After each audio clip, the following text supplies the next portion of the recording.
So good morning all of you. So మన last క్లాస్లో phase rule చెప్పుకుంటున్నాము. Phase rule baby Prasanna వినిపిస్తుంది కదా?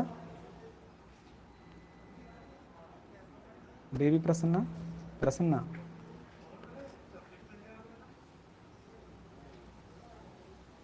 ప్రసన్న వినిపిస్తుందా? వినిపిస్తుంది sir. Okay okay okay. So మన లాస్ట్ క్లాస్లో ఫేజ్ రూల్లో ఇన్వాల్వ్ అయినటువంటి టర్మ్స్ గురించి మనం చెప్పుకున్నాము. ఆ టర్మ్స్ గురించి బ్రీఫ్గా ఒకసారి మళ్ళీ గుర్తు చేసి తర్వాత ఫేజ్ డయాగ్రామ్లోకి వెళ్ళిపోదాం. ఓకేనా? సో అసలు ఫేజ్ రూల్ అంటే ఏంటి? It is a mathematical expression అని చెప్పేసి అన్నాను. సో ఫేజ్ రూల్ని గణితాత్మకంగా మనం సమీకరణ రూపంలో చెప్తాము అని చెప్పుకున్నాము. ఏంటా సమీకరణం? F is equal to C minus P plus 2. ఇక్కడ ఎఫ్ అంటే ఏంటి? స్వాతంత్ర పరిమితుల సంఖ్య, number of degrees of freedom. Number of degrees of freedom. Next C అంటే ఏంటి? Number of components. Number of components. So తెలుగులో ఘటకాల సంఖ్య. ఓకేనా? నెక్స్ట్ పి అంటే ఏంటి? Number of phases. P for phases, C for components, F for freedom, degrees of freedom. ఓకేనా? So P అంటే ప్రావస్థల సంఖ్య.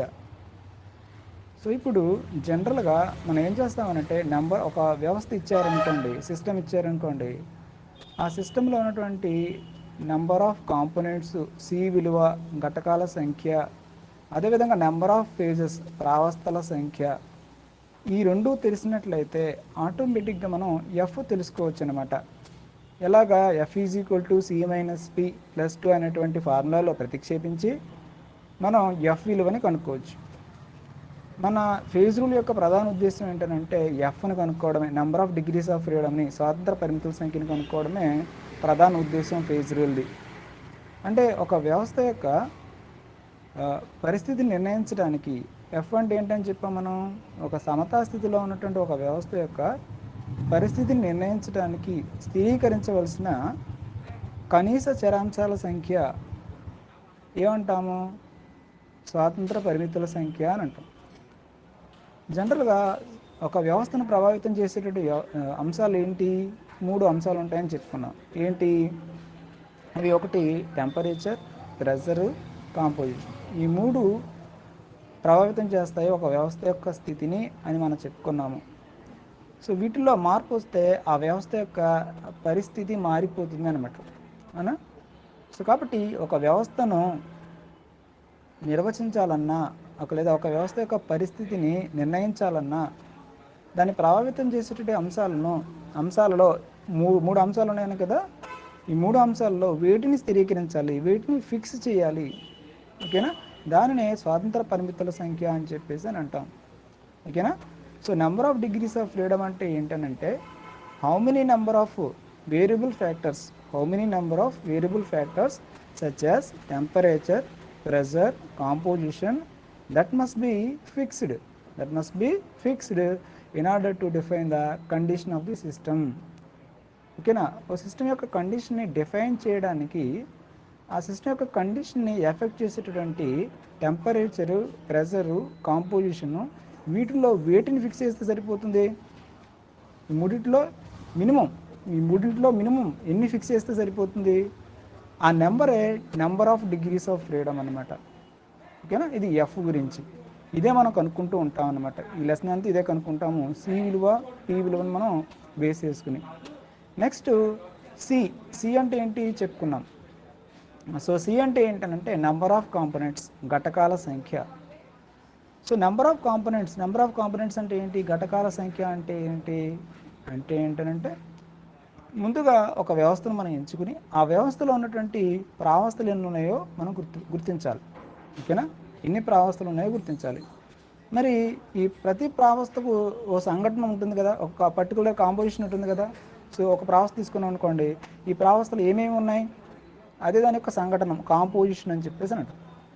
మరి ఆ కాంపోజిషన్ని ఎక్స్ప్రెస్ చేయాలనుకోండి, ఎలా ఎక్స్ప్రెస్ చేస్తావు? ఫర్ సపోజ్ నీకు ఒక బాక్స్ ఇచ్చాను, ఆ బాక్స్లో 5 రెడ్ బాల్స్ 5 వైట్ బాల్స్ ఉన్నాయనుకున్నాం. ఇప్పుడు ఆ బాక్స్ యొక్క కాంపోజిషన్ ఏంటంటే 5 రెడ్ బాల్స్ 5 వైట్ బాల్స్ అని చెప్తాం అనమాట. అందులో ఏమున్నాయి, ఈ యొక్క సంఘటన కాంపోజిషన్ ఏంటి, so 5 red balls 5 white balls అని చెప్పేసి చెప్తాం. అదేవిధంగా నీకు ఒక ప్రావస్థ ఇచ్చినప్పుడు కెమిస్ట్రీ పరంగా చెప్పుకోవాల్సి వచ్చినప్పుడు నీకు ప్రావస్థ ఇచ్చినప్పుడు ఆ ప్రావస్థ యొక్క కాంపోజిషన్ని సంఘటనని తెలియచేయాలని అంటే నువ్వు ఇక్కడ వాడుకునేది ఏంటి, కెమికల్ ఫార్ములాస్ని మనం వాడుకుంటాం. కెమికల్ ఫార్ములాస్ని లేదా కెమికల్ స్పీసీస్ని లేదా రసాయనిక పదార్థాలను వాడుకుంటాం. మినిమం ఎన్ని వాడుకోవాలి, ఆ ఫేజ్ యొక్క కాంపోజిషన్ చెప్పాలంటే మనం వ్యవస్థలో ఉన్నటువంటి ప్రతి ఫేజ్ని ఒక కాంపోజిషన్ చెప్పాలంటే మొత్తం వ్యవస్థలో ఉన్నటువంటి ప్రతి ఫేజ్లో ఉన్నటువంటి ప్రతి ప్రావస్థలో ఉన్నటువంటి సంఘటనని ఎక్స్ప్లెయిన్ చేయాలంటే మనకి ఎన్ని కెమికల్ స్పీసీస్ అవసరం, ఎన్ని రసాయనిక పదార్థాలు అవసరం, ఈ రసాయనిక పదార్థాల సంఖ్య ఏమవుతుందన్నమాట, ఘటకాల సంఖ్య, నెంబర్ ఆఫ్ కాంపోనెంట్స్ అని చెప్పేసి అని అంటాం. ఓకేనా. సో నెంబర్ ఆఫ్ కాంపోనెంట్స్ అంటే ఏంటన్నమాట, so the minimum number of independently variable constituents of the system in terms of which composition of each phase can be expressed directly or in the form of chemical equation. Sometimes so zero or negative values are also permissible in the chemical equation అని చెప్పేసి మనం చెప్పుకున్నాం. So ఒక సిస్టంలో ఉన్నటువంటి phases యొక్క composition మనం చెప్పడానికి, సో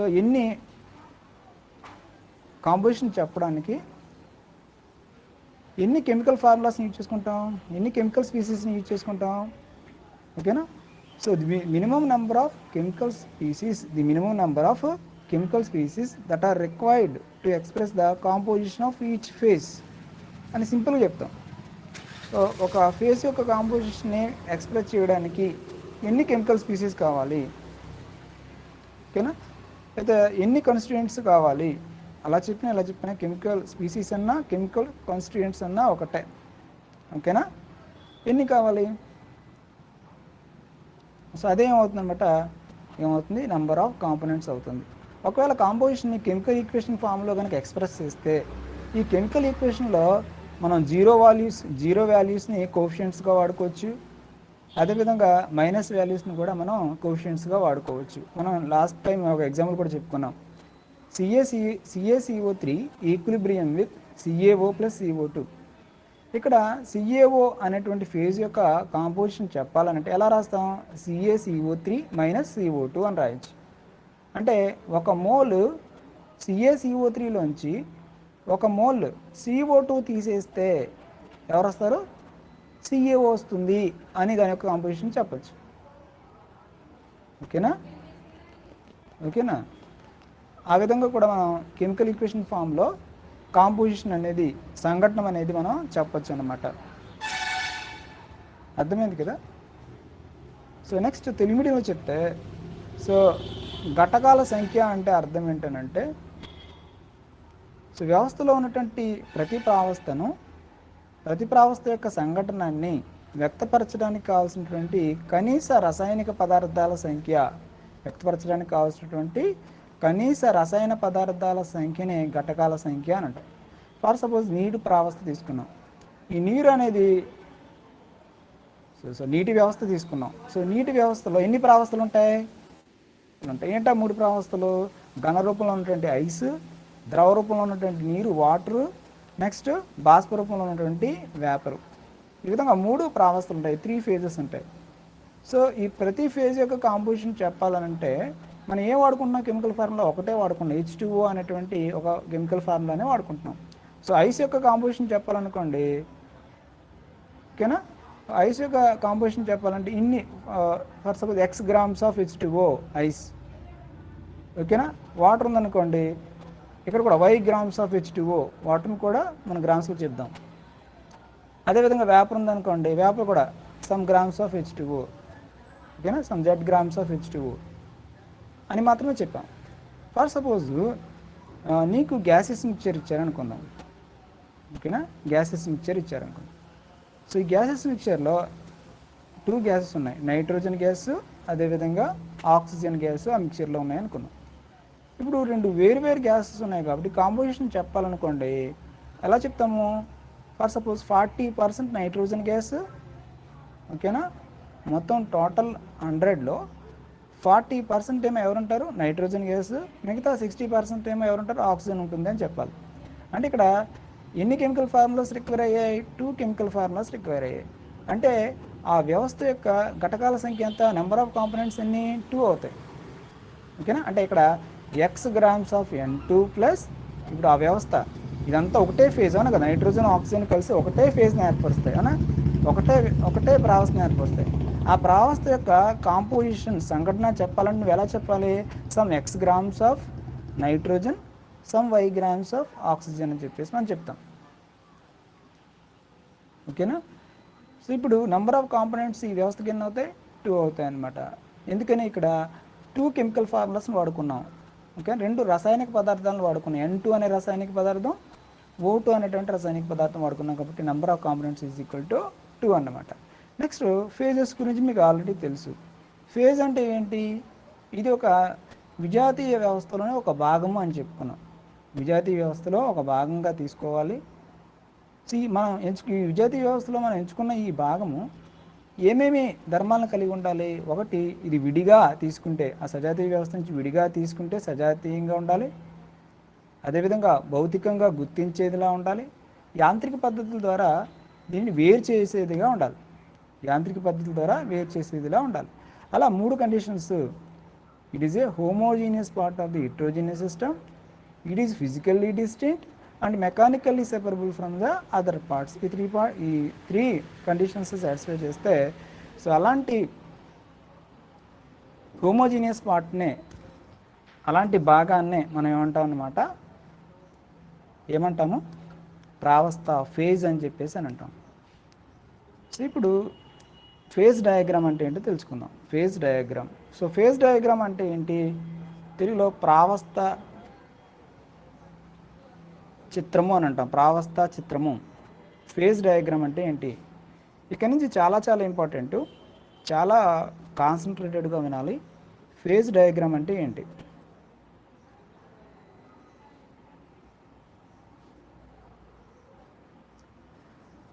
సో ఫేజ్ డయాగ్రామ్ అంటే ఏంటి? ఓకే, ప్రావస్థ చిత్రము అంటే ఏంటి? సో ప్రావస్థ చిత్రం అంటే అర్థం ఏంటంటే, ఒక వ్యవస్థ తీసుకున్నాం, ఆ వ్యవస్థలో వివిధ రకాలైనటువంటి ప్రావస్థలు ఉన్నాయి అనుకుందాం. ఫర్ సపోజ్ నీరే తీసుకుందాం. నీరులో 3 రకాల ప్రావస్థలు ఉన్నాయి. నీటిలో 3 రకాల ప్రావస్థలు ఉన్నాయి.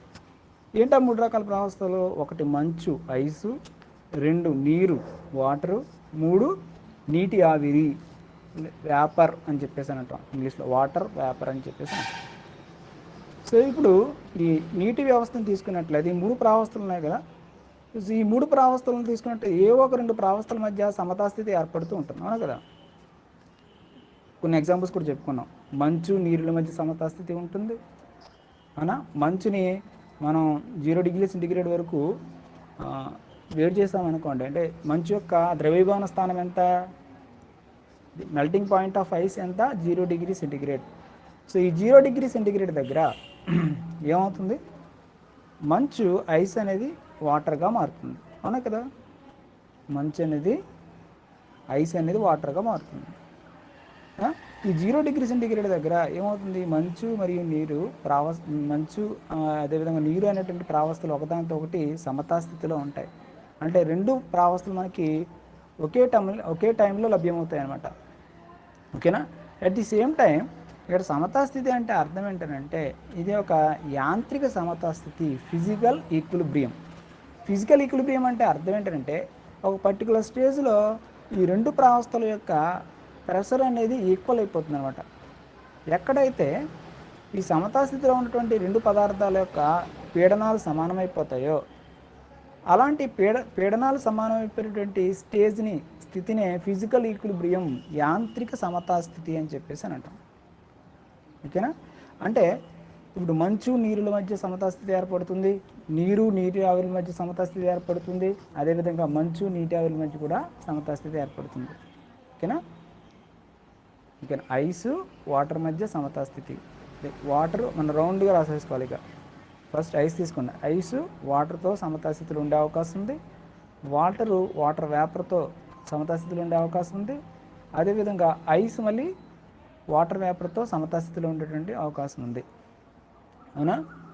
సో ఇప్పుడు ఈ ఫేజ్ డయాగ్రామ్ అంటే ఏంటంటే, ప్రావస్థా చిత్రం అంటే ఏంటంటే, ఇది చాలా చాలా ఇంపార్టెంట్. మీకు ఎస్ఐకి అడుగుతారు ఖచ్చితంగా. నీటి వ్యవస్థ యొక్క ప్రావస్థా చిత్రాన్ని డీటెయిల్డ్గా ఎక్స్ప్లెయిన్ చేయండి. Explain the phase diagram of water system in detail అని అడుగుతాడు. చాలా చాలా ఇంపార్టెంట్. ఇక పైనుంచి ఎస్ఐ క్వశ్చన్స్ అనమాట ఇవన్నీ కూడాను. జాగ్రత్తగా వినాలి, చాలా ఈజీ కూడా. ఓకేనా? రైట్. ఇప్పుడు ప్రావస్థా చిత్రం అంటే ఏంటనంటే,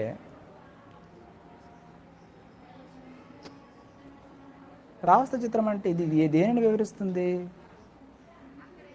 ఏవైనా రెండు వ్యవస్థలు, ఒక వ్యవస్థ తీసుకున్నట్లయితే వ్యవస్థలో ఉన్నటువంటి ఏవైనా రెండు ప్రావస్థల మధ్య ఉన్నటువంటి సమతా స్థితి యొక్క పరిస్థితిని వివరించడానికి ఉపయోగపడే చిత్రాన్నే ప్రావస్థా చిత్రం అని చెప్పేసి అంటాం. అంటే ఒక వ్యవస్థ తీసుకున్నాం, అందులో వేరియస్ ఫేజెస్ ఉంటాయి. ఓకేనా? అవునా కదా? వేరియస్ ఫేజెస్ ఉంటాయి. ఆ ఫేజెస్ అంటే ప్రావస్థలు. ఈ ప్రావస్థల మధ్య ఉండే సమతా స్థితిని వివరించడానికి చక్కగా మనకి అర్థమయ్యే మొత్తం ప్రావస్థ చిత్రం దేని తెలియజేస్తుందనంటే, మనం చూడగానే ఆ నీటి వ్యవస్థ గురించి డీటెయిల్గా ఆ ఫేజ్ డయాగ్రామ్ చూసి మనం పూర్తిగా డీటెయిల్గా దాని గురించి నేర్చుకోవచ్చు. ఓకేనా? ఆ ఫేజ్ డయాగ్రామ్ చూడగానే నీటి వ్యవస్థ గురించి మనకి డీటెయిల్గా ఎక్స్ప్లెనేషన్ అందిస్తుంది. ఓకేనా? సో ఆ విధంగా ఫేజ్ డయాగ్రామ్ ఏం చేస్తుందని అంటే, so the phase diagram is a diagram which explains the condition of equilibrium between the various phases of the substance or various phases of the system. ఓకేనా? సో వ్యవస్థలో వేరువేరు ప్రావస్థల మధ్య ఉన్న సమతాస్థితిని వివరించడానికి ఉపయోగపడే ప్రావస్థా చిత్రాన్నే మనం ఏమంటామన్నమాట, సో ఉపయోగపడే చిత్రాన్నే ప్రావస్థా చిత్రము అని చెప్పేసి అని అంటాం. సో ఇప్పుడు నీటి వ్యవస్థ తీసుకుందాం. సో వాటర్ సిస్టమ్ తీసుకుందాం. సో జాగ్రత్తగా వినాలి. నీటి వ్యవస్థ తీసుకుందాం. సో ఇది నీటి వ్యవస్థ. ఇది ఇంగ్లీష్ మీడియంలో నేను తీసుకోలేదు. ఈ రోజుకి మీరు తెలుగు మీడియంలో చూడండి, జాగ్రత్తగా వినండి. సో నీటి వ్యవస్థ తీసుకున్నట్లయితే ఇక్కడ మనకి ఏమేమి ఉంటాయి? 3 ఫేజెస్ ఉంటాయి. ఒకటి ఐస్, అవునా? ఇది ఐస్.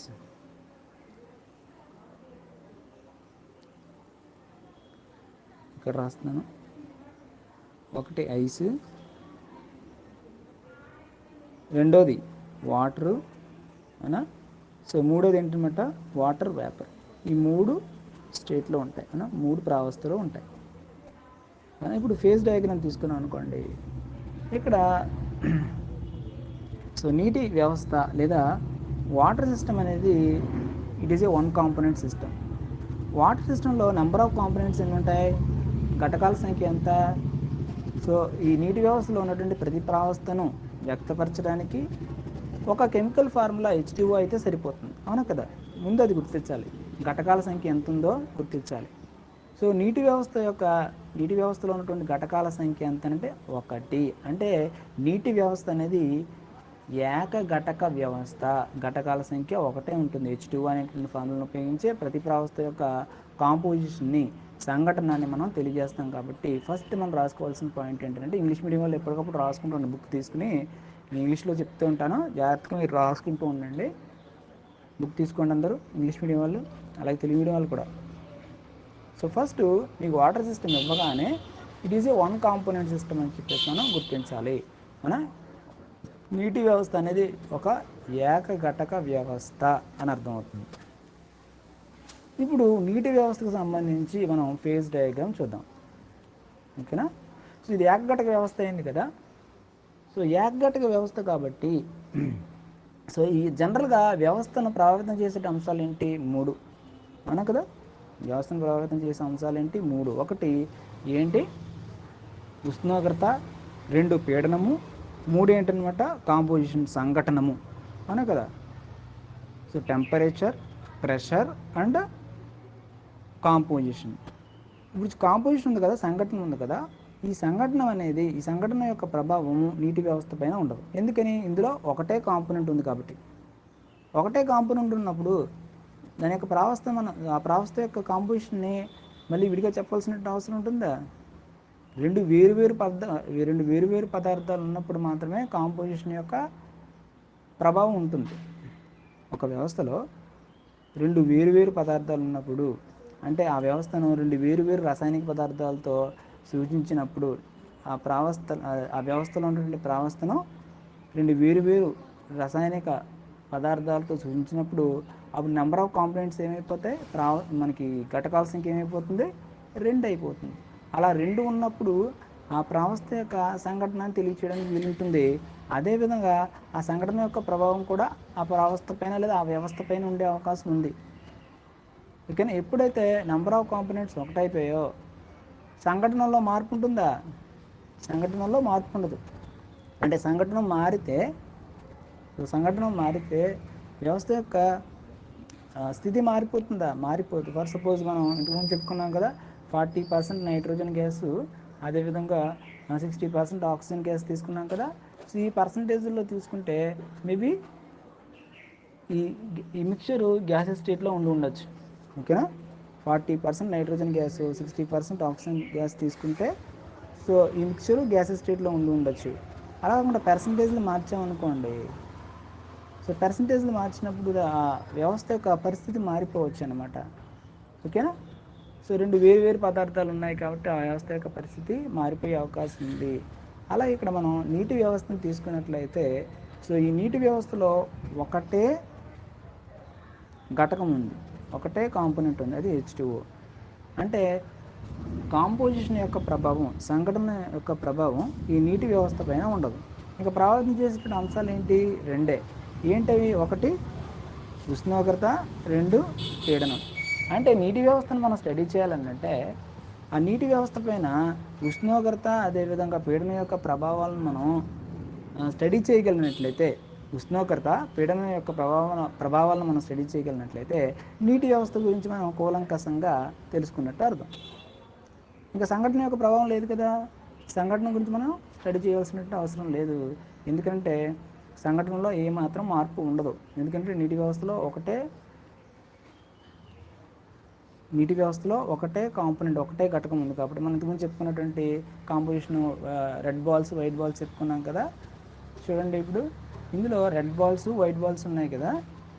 ఒక కాంపోజిషన్ ఏంటంటే 5 రెడ్ బాల్స్, ఓకేనా, 5 రెడ్ బాల్స్, 5 వైట్ బాల్స్ ఒక కాంపోజిషన్. ఓకేనా? ఇంకో కాంపోజిషన్ ఏంటి? 5 రెడ్ బాల్స్, 3 వైట్ బాల్స్. ఇది వేరే కాంపోజిషన్ అవుతుంది అవునా, సంఘటన చెప్పాలంటే. ఓకేనా? ఇంకో కాంపోజిషన్ ఎలా చెప్పచ్చు? 3 రెడ్ బాల్స్, 2 వైట్ బాల్స్. అలా కాకుండా ఆ బాక్స్లో రెడ్ బాల్సే ఉన్నాయనుకోండి, ఆ బాక్స్ యొక్క కాంపోజిషన్ సంఘటన చెప్పమని అనుకోండి, ఇప్పుడు మీరు ఏం చెప్తారు? రెడ్ బాల్స్ మాత్రం ఒకటే చెప్తారు. ఓకేనా? ఇప్పుడు రెడ్ బాల్స్ చెప్తారు. 5 red balls, 3 red balls, 2 red balls అని చెప్తారు. ఓకేనా? కాంపోజిషన్ మనం ఎప్పుడు చెప్తామనంటే రెండు వేరు పదార్థాలు ఉన్నప్పుడు మాత్రమే మనం సంఘటనను చెప్తాము. ఒకటే పదార్థం ఉన్నప్పుడు మనం సంఘటనను చెప్పము. అదేవిధంగా ఈ సంఘటన యొక్క ప్రభావం ఆ ప్రావస్థ పైన ఇటువంటి ప్రభావాన్ని చూపించదు అని మనం అర్థం చేసుకోవాలి. సో కాబట్టి ఫేజ్ డయాగ్రామ్ని మనం ఎక్స్ప్లెయిన్ చేయాలంటే, ఇక్కడ మన వాటర్ సిస్టమ్ యొక్క ఫేజ్ డయాగ్రామ్ ఎక్స్ప్లెయిన్ చేయాలంటే కనుక సో ఈ వ్యవస్థ పైన ఉష్ణోగ్రత అదేవిధంగా పీడనం యొక్క ప్రభావం ఏ విధంగా ఉంటుంది మనం తెలుసుకోవాల్సి ఉంటుందన్నమాట. ఇప్పుడు జనరల్ మనం ఫేజ్ డయాగ్రామ్ అబ్జర్వ్ చేసాం అనుకోండి, ఇందులో ఈ పాయింట్ O అనేటటువంటి పాయింట్, జాగ్రత్త గమనించాలి, ఇది O అనేటువంటి పాయింట్. సో ఇక్కడి నుంచి ఇక్కడికి OA అనేది ఒక కర్వ్, వక్రము, అదేనా. నెక్స్ట్ OB అనేది మరొక వక్రము, అదేవిధంగా OC, ఇక్కడ మీకు C కనిపించట్లేదు, OC అనేటువంటి వక్రము ఉన్నాయి. సో నీటి వ్యవస్థ అనేటువంటి ప్రావస్థ చిత్రంలో వాటర్ సిస్టమ్ ఫేజ్ డయాగ్రామ్లో 3 కర్వ్స్ ఉన్నాయని మనం ముందు గుర్తించాలి. ఏంటా 3 కర్వ్స్, ఏంటా 3 వక్రాలు? ఓఏ అనే వక్రము, ఓబి అనేటువంటి వక్రము, తర్వాత ఓసి అనేటువంటి వక్రము, అలాగా 3 కర్వ్స్ ఉన్నాయని మనం గుర్తుపెట్టుకో. తర్వాత ఇందులో 3 ఏరియాస్ ఉన్నాయి, 3 ప్రదేశాలు ఉన్నాయి. ఏంటా 3 ప్రదేశాలు? జాగ్రత్తగా గమనించినట్లయితే ఏఓసి, మీరు ఎలాగని చెప్పచ్చు, ఏఓసి అనేటువంటి ప్రదేశం, ఇదంతా ప్రదేశం, ఏఓసి అనేటువంటి ప్రదేశము, ఓకేనా. నెక్స్ట్ ఏఓబి ఈ ప్రదేశం, అదేవిధంగా బిఓసి అనేటువంటి ప్రదేశం. అంటే 3 ప్రదేశాలు ఉన్నాయి, ఓకేనా. సో ప్రావస్థ చిత్రంలో 3 వక్రాలు ఉన్నాయి, 3 ప్రదేశాలు ఉన్నాయి. ఆ ప్రదేశాలు ఏంటో మనం వాటికి కూడా పేర్లు పెట్టాము. తర్వాత ఇక్కడ గుర్తించవలసిన ఇంకొక పాయింట్ ఏంటంటే, ఇక్కడ ఒక ఓ అనేటువంటి పాయింట్ ఉంది, ఓకేనా. సో ఈ ఓ అనేటువంటి పాయింట్ దగ్గర ఈ 3 కర్వ్స్ మీట్ అవుతున్నాయి. సో ఈ మూడు వక్రాలు కూడాను ఒక బిందువు వద్ద కలుస్తున్నాయి. ఆ బిందువు ఏంటి? ఓ అనేటువంటి బిందువు. సో ఈ బిందువునే మనం ఏమంటాం? ట్రిపుల్ పాయింట్, త్రిక బిందువు అని అంటాం. ఓ అనేటువంటి పాయింట్ని త్రిక బిందువు అని అంటాము, ఓకేనా. మీకు అర్థమవుతుంది. ఇది కంప్లీట్ అయ్యేటప్పుడు దీని మీద ఒక పూర్తి ఒక అవగాహన వచ్చేస్తుంది, కంగారు పడద్దు, ఓకేనా. సో రైట్, అర్థమైంది కదా. ఇప్పుడు సో ఇది సి అనుకున్నాం. సో ఈ బిఓసి అనే ప్రదేశంలో ఐస్ ఉంది అనుకుందాం. బిఓసి అనేటువంటి ప్రదేశంలో ఐస్ ఉంది, మంచు ఉంది. నెక్స్ట్ ఏఓసి అనే ప్రదేశంలో వాటర్ ఉంది, నీరు ఉంది అనుకుందాం.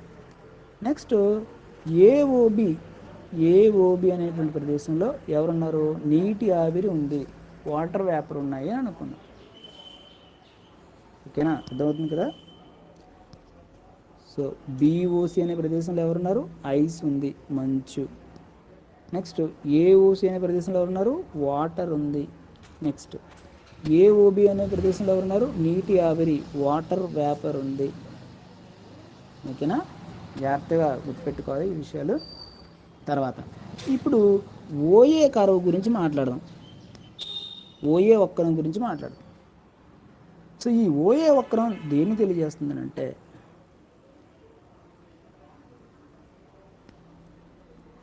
ఈ ఓఏ వక్రం దేని తెలియజేస్తుందనంటే, నీటి ఆవిరికి మధ్య ఉండేటువంటి సమతా స్థితిని తెలియజేస్తుంది ఓఏ అనేటువంటి వక్రం. So the curve OA represents the equilibrium between water and water vapour. Curve OA represents the equilibrium between water and water vapour. అంటే అర్థం ఏంటి అంటే, ఈ కర్వ్ మీద ఏదో ఒక పాయింట్ తీసుకుని అనుకోండి, ఈ కర్వ్ మీద ఒక పాయింట్ తీసుకోవాలి. పాయింట్ తీసుకున్నట్లయితే దానికి ఎదురుగా పీడనం ఎంత ఉంది, దానికి ఎదురుగా ఉష్ణోగ్రత ఎంత ఉంది. సో ఈ ఉష్ణోగ్రత పీడనాల వద్ద ఏమని మనం అర్థం చేసుకోవచ్చు? చూడండి, ఈ డైరెక్షన్లో మనకి ఉష్ణోగ్రత పెరుగుతుంది, ఈ డైరెక్షన్లో మనకి పీడనము పెరుగుతుంది, మనకి అర్థం చేసుకోవాలి. ఇప్పుడు మనం ఏమన్నా కర్వ్ ఓఏ తీసుకున్నట్లయితే, కర్వ్ ఓఏ అనేది దేని తెలియజేస్తుంది? ఈ నీటికి కర్వ్ ఓఏకి లెఫ్ట్ హ్యాండ్ సైడ్ ఎవరున్నారు? నీరు ఉంది. కర్వ్ ఓఏకి రైట్ హ్యాండ్ సైడ్ ఎవరున్నారు? నీటి ఆవిరి ఉంది. మధ్యలో ఎవరున్నారు? ఓఏ అనేటువంటి వక్రం ఉంది. సో ఓఏ వక్రానికి ఎడమవైపు వెళ్తే ఇక్కడంతా నీరే ఉంటుంది, ఓఏ వక్రానికి రైట్ సైడ్ వెళ్ళడానికి ఇక్కడంతా నీటి ఆవిరే ఉంటుంది, ఓకేనా. అలా కాకుండా ఈ కర్వ్ మీద నిలబడ్డావు అనుకో, నువ్వు ఈ కర్వ్ మీద నిలబడ్డప్పుడు నీకేం కనిపిస్తుంది? ఇటువైపు లెఫ్ట్ హ్యాండ్ వైపు నీరు కనిపిస్తుంది, రైట్ హ్యాండ్ వైపు నీటి ఆవిరి రెండూ కనిపిస్తాయి. అంటే అర్థం ఏంటి? సో మనకి ఈ ఓఏ అనేటువంటి కర్వ్ మీద ఏదైనా ఒక బిందువు తీసుకున్నట్లయితే ఆ బిందువు వద్ద ఏమని తెలుస్తుందని అంటే, ఈ నీరు, అదేవిధంగా ఈ నీటి ఆవిరి, వాటర్ వేపరు రెండూ కూడా ఒకదాంతో ఒకటి, ఈ రెండు ప్రావస్థలు, రెండు ఫేజెస్ కూడా ఒకదాంతో ఒకటి సమతాస్థితిలో ఉంటాయని అర్థం. అంటే ఇప్పుడు ఫర్ సపోజ్ ఈ పాయింట్ తీసుకున్నాను, ఎక్స్టెండ్ చేశాను,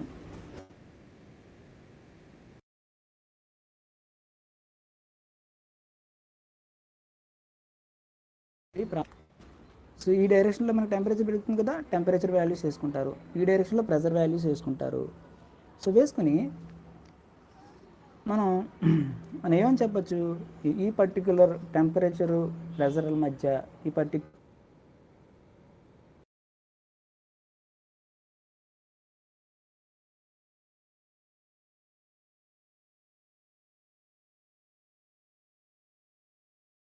సమతాస్థితిలో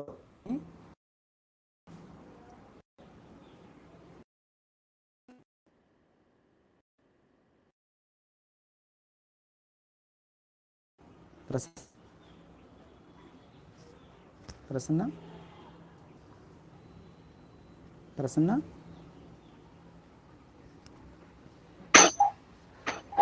ప్రసన్న చెప్పండి సార్. మధ్యలో కట్ అయిపోయిందా? లేదు సార్, కంటిన్యూ అవుతుంది సార్. కంటిన్యూ అవుతుందా? మధ్యలో నాకు వీడియో కట్ అయిపోయినట్టు వచ్చింది. సరే అయితే ఓకే. ఇప్పుడు మనం ఓఏ కర్వ్ గురించి, ఓఏ వక్రం గురించి మనం తెలుసుకుంటున్నాము. ఓఏ వక్రం గురించి డీటెయిల్గా ఎక్స్ప్లెయిన్ చేసుకుంటున్నాము. సో ఓఏ వక్రం పైన ఏదైనా బిందువు తీసుకున్నట్లయితే ఆ బిందువు ఏమి తెలియజేస్తుందనంటే ఆ బిందువు వద్ద ఉన్నటువంటి ఉష్ణోగ్రత పీడనాలను మనం తీసుకున్నట్లయితే ఆ ఉష్ణోగ్రత పీడనాల వద్ద ఆ టెంపరేచర్ ప్రెజర్ దగ్గర ఏమవుతుంది, నీటి ఆవిరి సమతాస్థితిలో ఉంటాయి, ఈక్విలిబ్రియంలో ఉంటాయని మనకి అర్థమవుతూ ఉంటుంది. సో ఎప్పుడైనా సరే నీటి ఆవిరి ప్రావస్థలో ఉన్నట్లయితే కనుక సో జనరల్గా మనం డైల్యూట్ సొల్యూషన్స్లో కూడా చాలాసార్లు చెప్పుకున్నాం. సో నీరు తీసుకున్నాము, ఓకేనా, నీటిని తీసుకుని మనం వేడి చేస్తున్నాం, ఓకేనా. నీటిని తీసుకుని మనం వేడి చేస్తున్నప్పుడు నీరు ఏమవుతుంది, నీటి ఆవిరిగా మారుతుంది, అవునా, నీటి ఆవిరిగా మారుతుంది. సో ఈ నీటి ఆవిరిగా మారినప్పుడు, ఓకేనా, ఈ నీటి ఆవిరి కొంత పీడనాన్ని కలగజేస్తుంది, లేదా బాష్పం కొంత పీడనాన్ని కలగజేస్తుంది. ఆ పీడనాన్ని మనం బాష్ప పీడనం అని చెప్పేసి అంటాం. సో వాటర్ని హీట్ చేసినప్పుడు it will become water vapour. So the formed water vapour will exert some pressure. This pressure is called vapour pressure అని చెప్పేసి అంటాం. సో మనం ఒక బేకర్లో నీటిని తీసుకున్నాము, వేడి చేస్తున్నాం. చూడండి, ఈ డైరెక్షన్లో టెంపరేచర్ మనం ఇంక్రీజ్ చేసాం. టెంపరేచర్ ఇంక్రీజ్ చేసినప్పుడు నీరు ఏ విధంగా మారుతుంది?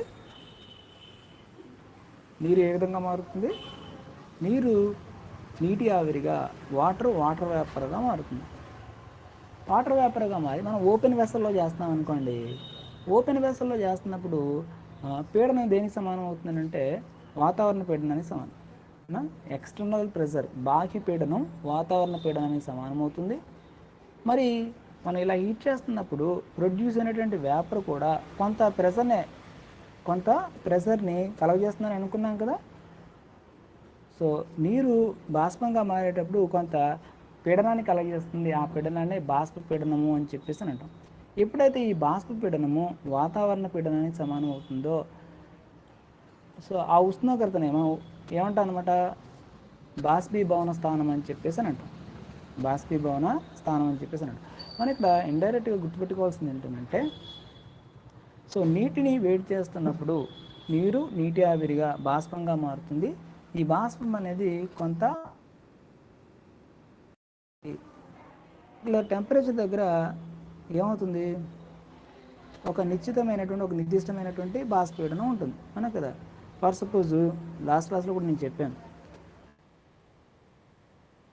0.5 mm హెచ్జీ ఉంటే 4.5 mm ఆఫ్ హెచ్జీ ఉన్నట్లయితే నువ్వు ఇంకా టెంపరేచర్ పెంచావు అనుకో, 20 degrees సెంటీగ్రేడ్ వెళ్ళే కొలది ఏమవుతుంది, వేపర్ ప్రెషర్ పెరుగుతుంది. సో 20 degrees సెంటీగ్రేడ్కి ఏమైంది, 55.5 అయింది అనుకున్నాం 20 degrees సెంటీగ్రేడ్కి, ఓకేనా. నెక్స్ట్ 50 degrees సెంటీగ్రేడ్కి ఎంత అవుతుంది, లాస్ట్ క్లాస్లో చెప్పాను కదా, పెరుగుతుంది, 355 అవుతుంది. 100 degrees సెంటీగ్రేడ్కి వెళ్ళే కొలది 100 degrees సెంటీగ్రేడ్ వెళ్ళేటప్పటికి 700 mm ఆఫ్ హెచ్జీ అవుతుంది, ఓకేనా. సో ఉష్ణోగ్రతని పెంచే కొలది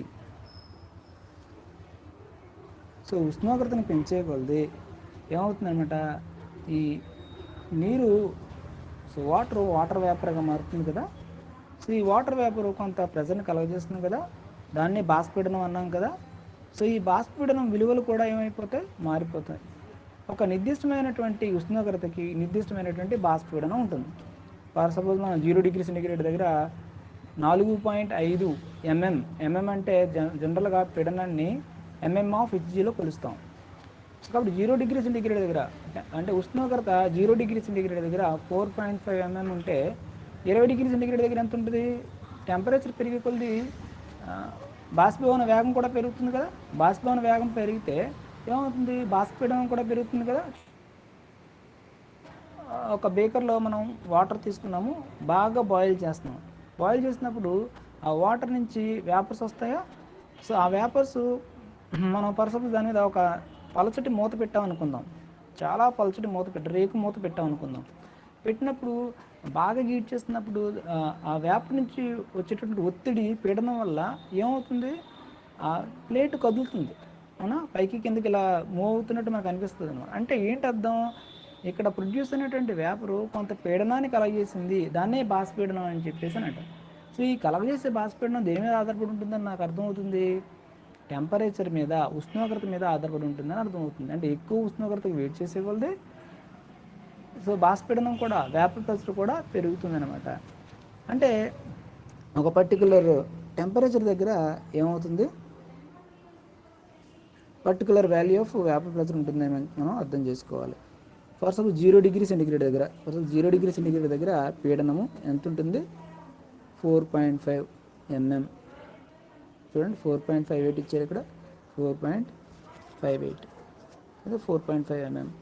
అలాగా టెంపరేచర్ని పెంచుకుంటూ వెళ్ళు. ఫర్ సపోజ్ 100 డిగ్రీ సెంటిగ్రేడ్కి వెళ్ళు. 100 డిగ్రీ సెంటిగ్రేడ్కి వెళ్ళినప్పటికీ సో వేపర్ ప్రెషర్ ఏమైపోతుంది? 1 అట్మాస్ఫియర్ అయిపోతుంది, అవునా కదా. ఓకేనా. అలా కాకుండా 374 డిగ్రీ సెంటిగ్రేడ్కి వెళ్ళు. అప్పుడు ఏమైంది? వేపర్ ప్రెషర్ అది కలగజేసేటువంటి బాష్పీడనం ఏమైంది? 218 అట్మాస్ఫియర్ అయింది. ఓకేనా. ఇప్పుడు నీరు తీసుకుని, వాటర్ని తీసుకుని వేడి చేస్తే అది ఏ విధంగా మారింది? నీటి ఆవిరిగా, బాష్పంగా మారింది. ఈ బాష్పం కొంత బాష్పీడనాన్ని కలగజేస్తుంది. సో ఈ బాష్పీడనం అంటే విలువ దేని మీద ఆధారపడి ఉంటుందని అంటే మనం కలగజేసినటువంటి, మనం పెంచినటువంటి ఉష్ణోగ్రత పైన ఆధారపడి ఉంటుంది. ఉష్ణోగ్రతను పెంచినట్లయితే అది కలగజేసినటువంటి బాష్పీడనం కూడా పెరుగుతుంది. 0 డిగ్రీ సెంటిగ్రేడ్ దగ్గర 4.5 ఉంటే 100 డిగ్రీ సెంటిగ్రేడ్ దగ్గర ఎంత ఉంది? 1 అట్మాస్ఫియర్ ఉంది. 58 ఎంఎంఎల్లో చెప్పాం, ఓకేనా. 1 atmosphere is equal to 700 MM. అంటే 1 అట్మాస్ఫియర్ అంటే ఇక్కడ ఎంత? 700 ఎంఎం అన్నాడు. అంటే పెరిగింది లేదా? 4.58 700, ఓకేనా. అనుకోండి 374కి వెళ్ళాం అనుకోండి, వేపర్ ప్రెషర్ ఎంత అవుతుంది? బాష్పీడనం ఎంత అవుతుంది? 218 అట్మాస్ఫియర్ అవుతుంది. అంటే ఈ వక్రం దేన్ని తెలియజేస్తుంది? ఇదేం తెలియజేస్తుంది అంటే it represents the vapour pressure of water vapour, అవునా. అందుకే దీన్ని వేపర్ ప్రెషర్ కర్వ్ అని చెప్పేసి అన్నాను. సో ఈ కర్వ్, ఈ వక్రం దేన్ని సూచిస్తుంది? ఓఏ అనేటువంటి కర్వ్ దేన్ని సూచిస్తుంది అని అంటే వేరువేరు ఉష్ణోగ్రతల వద్ద బాష్పీడనం ఏ విధంగా మారుతుందో తెలియజేస్తుంది. So it represents the vapour pressure of the water vapour at different temperatures. That's why it is called vapour pressure curve. ఈ కర్వ్ని, ఈ వక్రాన్ని మనం ఏమంటారంటే బాష్పీడన వక్రం అని అంటాం. ఎందుకని? వేరు ఉష్ణోగ్రతల వద్ద, పరసు ఈ ఉష్ణోగ్రత వద్ద తీసుకుని అనుకోండి, ఈ ఉష్ణోగ్రత వద్ద నీటి ఆవిరి కలగజేసే బాష్పీడనం, దానికి ఆపోజిట్గా లైన్ ఎక్స్టెండ్ చేసుకుంటే బాష్పీడనం వచ్చేస్తుంది అనమాట. అంటే ఈ వక్రం దేన్ని తెలియజేస్తుంది? బాష్పీడనం తెలియజేస్తుంది. కాబట్టి ఈ వక్రాన్ని బాష్పీడన వక్రం అని అంటాం. అర్థమైందా? ఓయే వక్రాన్ని ఏమంటాం? బాష్పీడన వక్రం అంటాం. వేపర్ ప్రెషర్ కర్వ్ అని చెప్పేసి అండి, ఇది vapour pressure curve.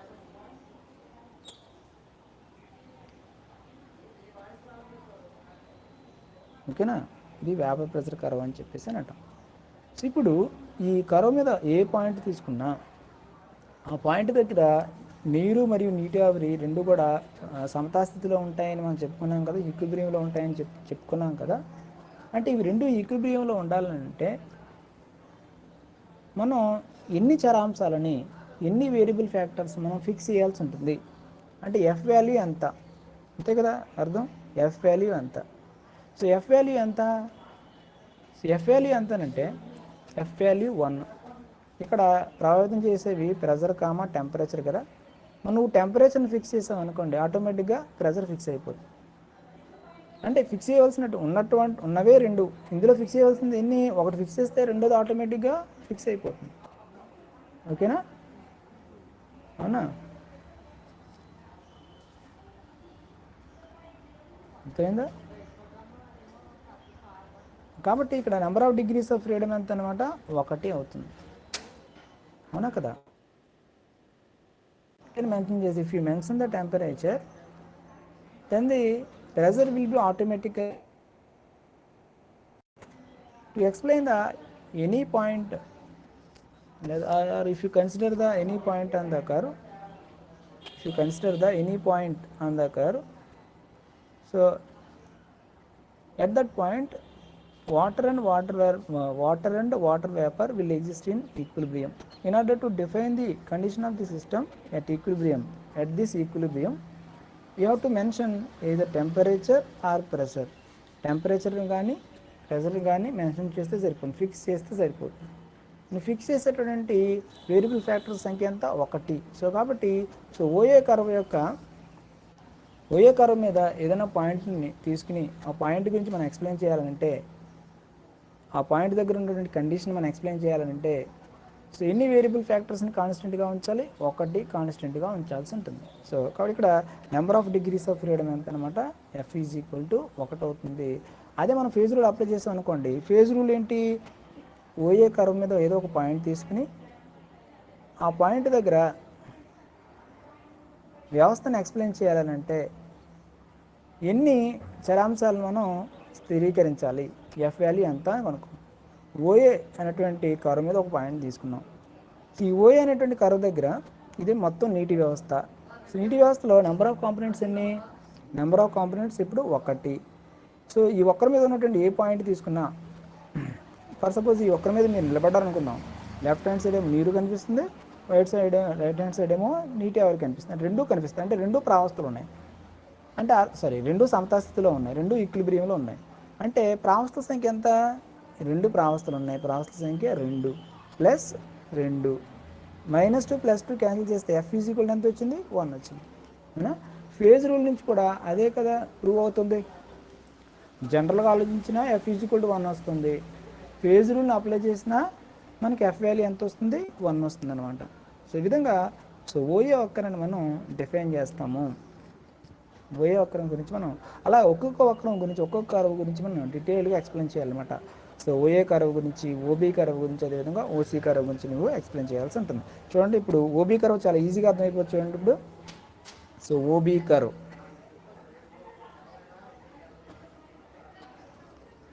So OB curve చూడండి. సో ఓబీ కర్వ్ మీద మీరు నిలబడ్డారు అనుకుందాం, ఓబీ కర్వ్ మీద మనం లేదా ఏదో ఒక పాయింట్ తీసుకుంటాం అనుకుందాం. సో మీరు ఓ అనేటువంటి పాయింట్కి ఫేస్ చేసి నిలబడ్డారు. ఓకేనా, ఓ అనే పాయింట్కి ఎదురుగా నిలబడ్డారు అనుకుందాం. అప్పుడు లెఫ్ట్ హ్యాండ్ సైడ్ ఎవరుంటారు, మీకు మంచు ఉంటుంది ఇటువైపు.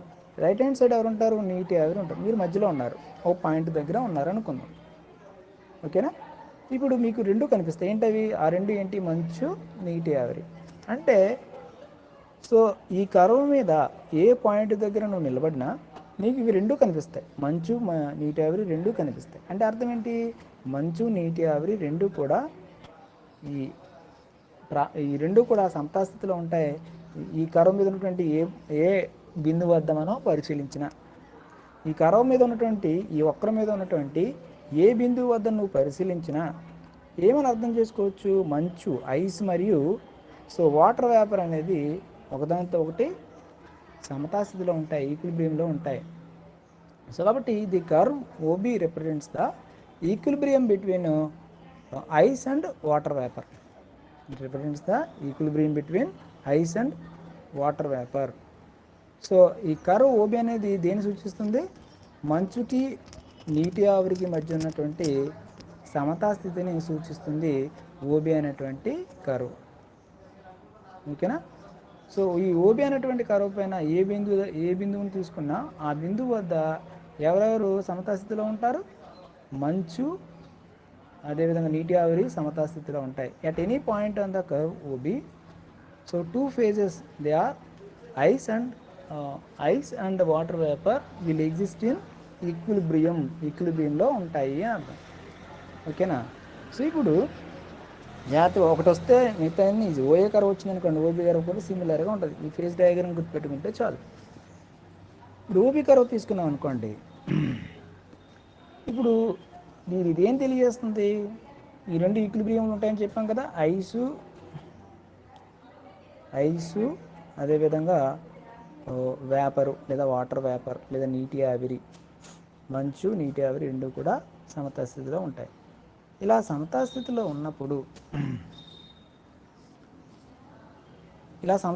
ఉన్నప్పుడు ఏమవుతుంది అంటే అర్థం ఏంటి? ఐసు ఘన రూపంలో ఎక్కడ ఉంటుంది? 0 డిగ్రీ సెంటిగ్రేడ్ ఉంటుంది. 0 డిగ్రీ సెంటిగ్రేడ్ దగ్గర ఐసు ఘన రూపంలో ఉంటుంది. మనం దాన్ని స్లోగా ఉష్ణోగ్రతను పెంచుకుంటూ వచ్చామనుకోండి, ఈ డైరెక్షన్లో ఉష్ణోగ్రతని పెంచుకుంటూ వచ్చామనుకోండి, అదేమవుతుంది? నెమ్మదిగా మంచు ఏమవుతుంది అంటే నీరులా మారిపోతుంది. అవునా, మంచు నీరులా మారిపోతుంది. సో ఐస్ అనేది వాటర్లా ఎప్పుడు మారుతుందంటే 0 డిగ్రీ సెంటిగ్రేడ్ దగ్గర మెల్టింగ్ పాయింట్ రీచ్ అయినప్పుడు మంచు అనేది నీరులా మారుతుంది. సో కొన్ని సందర్భాల్లో ఏమవుతుందనంటే, ఏ సందర్భాలనంటే -273 డిగ్రీ సెంటిగ్రేడ్, అదేవిధంగా 374 డిగ్రీ సెంటిగ్రేడ్. సో వీటి మధ్య దీని గురించి, సో ఈ ప్రదేశం గురించి చెప్పుకుందాము. సో ప్రస్తుతం ఇది కదా. సో మనకి ఏమైంది ఇక్కడ? ఐసు వేపరు రెండు కూడా సమతా స్థితిలో ఉన్నాయి అనుకుందాం. ఇప్పుడు ఐసు వేపర్లోకి మారింది కదా. ఈ ఐసు వేపర్లో మారడాన్ని ఏమంటారు? సబ్లిమేషన్ అని చెప్పేసి అంటాం. జనరల్గా ఘన పదార్థం తనంతట తాను వేపర్గా మారిపోతుంది, దాన్ని సబ్లిమేషన్ అని చెప్పేసి అంటాం. జనరల్గా ఘన పదార్థాన్ని మనం వేడి చేసాం అనుకోండి, ఏమవుతుంది? ముందుగా ద్రవ పదార్థంగా మారుతుంది. ద్రవ పదార్థాన్ని వేడి చేస్తే, ఇంకా వేడి చేస్తే అది వాయు పదార్థంగా మారుతుంది. కానీ ఇక్కడ ఈ కర్వ్ ఓబీ మీద తీసుకున్నట్లయితే కనుక ఐసు వేపరు రెండు కూడా సమతా స్థితిలో ఉంటాయని తెలుస్తుంది. అంటే ఐసు వేపర్ రెండు స్థితిలో ఉంటాయి, అంటే ఐసు వేపర్గా మారుతుందని అర్థం. జనరల్గా ఘన పదార్థం వాయు రూపంలోనికి మారిపోతే అలాంటి స్థితి ఏమంటే సబ్లిమేషన్, ఉత్పతనం అని చెప్పేసి అంటాం. కాబట్టి ఈ ఓబీ అనేటువంటి కర్వ్ని ఏమంటారంటే ఉత్పతన వక్రము లేదా సబ్లిమేషన్ కర్వ్ అంటాం ఇంగ్లీష్ మీడియంలో. ఈ సబ్లిమేషన్ కర్వ్ దేని తెలియజేస్తుంది? So it represents the vapour pressure of ice. So ఈ ఐస్ కూడా కొంత వేపర్గా మారుతుంది కాబట్టి ఇలా ప్రొడ్యూస్ అయినటువంటి వేపర్ కూడా కొంత ప్రెజర్ని ఎక్సెప్ట్ చేస్తుంది. ఈ ఎక్సెప్ట్ చేసే ప్రెజరే వేపర్ ప్రెజర్ అని చెప్పేసి అంటాం. అంటే కర్వ్ ఓబీ అనేది it also represents the vapour pressure of ice. మరి curve OA it represents the vapour pressure of water vapour. ఓకేనా, vapour pressure of water vapour. Here the curve OB represents the vapour pressure of ice. Ice యొక్క vapour pressure represent చేస్తుంది అనుకోవచ్చు. అదేవిధంగా ఇది ఉత్పతనం జరుగుతుంది, ice నుంచి వేపర్కి ఉత్పతనం చెందుతుంది కాబట్టి ఈ కర్వ్నే ఉత్పతన వక్రము, సబ్లిమేషన్ కర్వ్ అని చెప్పేసి కూడా అని అంటాం. ఇది ఓబీ కర్వ్ గురించి. నెక్స్ట్ క్లాస్లో ఓసీ అనేటువంటి కర్వ్ గురించి కూడా చెప్తాను. మళ్ళీ డీటెయిల్గా ఓఏ ఓబీల గురించి మళ్ళీ చెప్తాను. సో ఇప్పుడు ఓబీ కర్వ్ గురించి ఒక్కసారి, ఓబీ కర్వ్ తీసుకున్నాం అనుకోండి, ఓబీ కర్వ్ మీద ఏదో ఒక పాయింట్ తీసుకున్నాం, ఒక పాయింట్ దగ్గర నేను నిలబడ్డా. సో ఈ టెంపరేచర్, ఈ ఉష్ణోగ్రత పీడనాల వద్ద ఏమవుతుంది? మంచు మరియు నీటి ఆవిరి రెండు కూడా సమతా స్థితిలో ఉంటాయి. ఆ విధంగా ఏ పాయింట్ తీసుకున్నా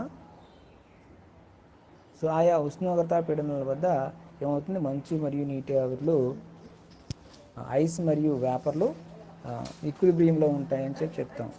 అంటే ఇంతకుముందులాగే మనం టెంపరేచర్ని ఫిక్స్ చేసామనుకోండి, ఓకే, టెంపరేచర్ని ఫిక్స్ చేస్తే ఆటోమేటిక్గా అది కలగజేసేటువంటి బాష్పీడనం కూడా ఫిక్స్ అయిపోతుంది. అవునా కదా? మనం టెంపరేచర్ని ఫిక్స్ చేస్తే ఆటోమేటిక్గా అది కలెక్ట్ చేసిన బాష్పీడనం కూడా ఫిక్స్ అయిపోయింది. చూడండి 0 డిగ్రీ సెంటీగ్రేడ్ దగ్గర ఇక్కడ మనకి డయాగ్రామ్ చూపించారు. 0 డిగ్రీ సెంటీగ్రేడ్ దగ్గర 0 డిగ్రీ సెంటీగ్రేడ్ దగ్గర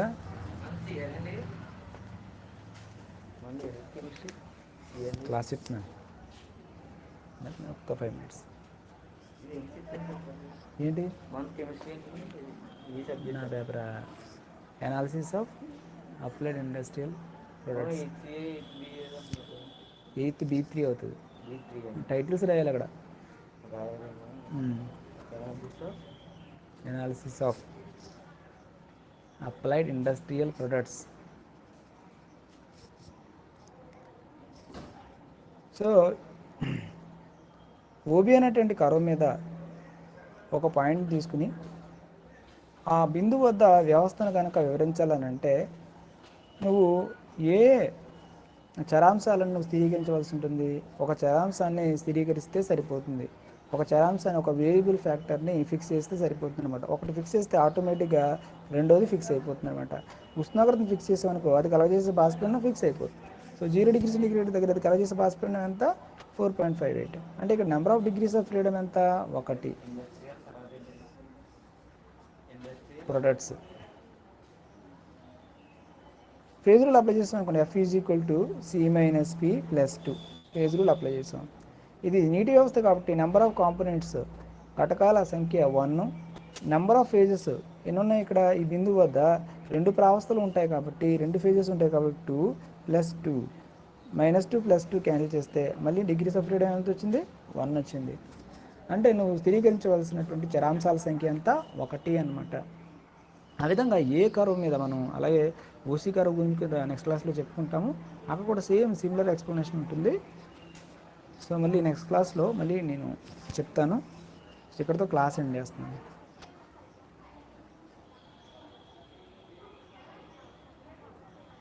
అమ్మాయి నవ్య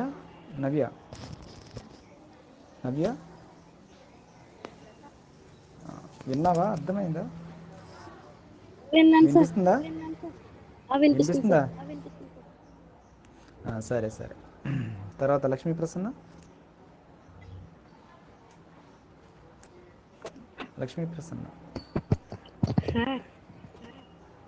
వినిపిస్తుందా? ఈరోజు కాలేజీకి వస్తానన్నావు, ఈరోజు నోట్స్ కోసం. వస్తాను సార్. ఓకే.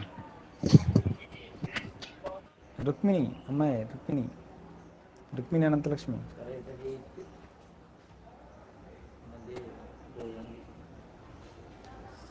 సార్ చెప్పండి సార్. వింటున్నావా? క్లాసులు వింటున్నావా? రెగ్యులర్గా వస్తున్నావా? నువ్వు రావట్లేదు అనిపిస్తుంది నాకు. ఈ రోజే వచ్చాను సార్. మరి రెగ్యులర్గా రా. ఇప్పుడు ఈ ఆన్లైన్ క్లాసులు బేస్ చేసుకునే మీకు టెస్ట్ పెట్టేసి ఇలా ఉన్నారు. ఫైనల్ ఎగ్జామ్ ఏదైనా అర్థం కానిది ఉంటే ఇంకొకసారి చూడండి, ఏది వీడియో మళ్ళీ చూడండి. లేకపోతే నాకు ఫోన్ చేసి కనుక్కున్నా నేను చెప్తాను. ఓకేనా? ఉంటా అయితేనే. ఓకే, క్లాస్ ఎండ్ చేస్తున్నాను.